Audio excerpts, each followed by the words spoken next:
салом, ман Рустам Модинев ҳастам бо шумо дар барномаи шарҳи нишастҳои матбуотӣ. Рӯзи дуюм аст ки дар кишвар нишастҳои матбуотӣ баргузор мегарданд.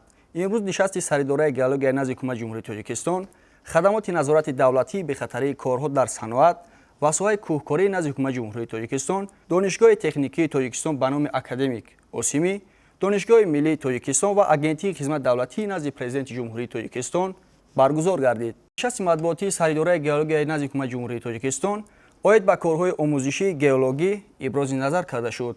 Илҳомҷон Ои Муҳаммадзода, сардори саридораи геологияи назди ҳукумати ҷумҳурии Тоҷикистон, имрӯз зимни нишасти хабарии ин ниҳод гуфт, ки зерсохторҳои ин ниҳод корҳои омӯзишии геологиро бо истифода аз маблағҳои бюҷети давлатӣ аз рӯи 27 лоиҳа бо маблағи 6 миллиону 105 ҳазору 569 сомонӣ дар объектҳои металлҳои сиёҳ, ранга, қиматбаҳо, нодир, сангҳои хуҷило ва ороишӣ ба роҳ мондааст. Дар нишасти хабарии хадамоти назорати давлатии бехатарии корҳо дар саноат ва соҳаи кӯҳкории назди ҳукумати ҷумҳурии Тоҷикистон бошад, гуфта шуд, ки дар нимсолаи аввали соли ҷорӣ дар корхонаву иншоотҳо 30 ҳодисаи нохуш ба қайд гирифта шудааст, ки дар натиҷа 26 нафар ба ҳалокат расидааст. Сабабҳои асосии ҳодисаро Раҳим Санъат, сардори хадамот дар бемасъулиятии муҳандисони техникии корхонаҳо, беаҳамиятии ҷабрдидагон ҳангоми кор бо иншооти хатарнок, риоя нагардидани қоидаҳои бехатарии саноатӣ, ҳамчунин риоя нагардидани технологияи коркарди кон ва надоштани мутахассисони соҳавӣ номидааст. Дар донишгоҳи техникии Тоҷикистон ба номи Осимӣ бошад, аз афзудани шумораи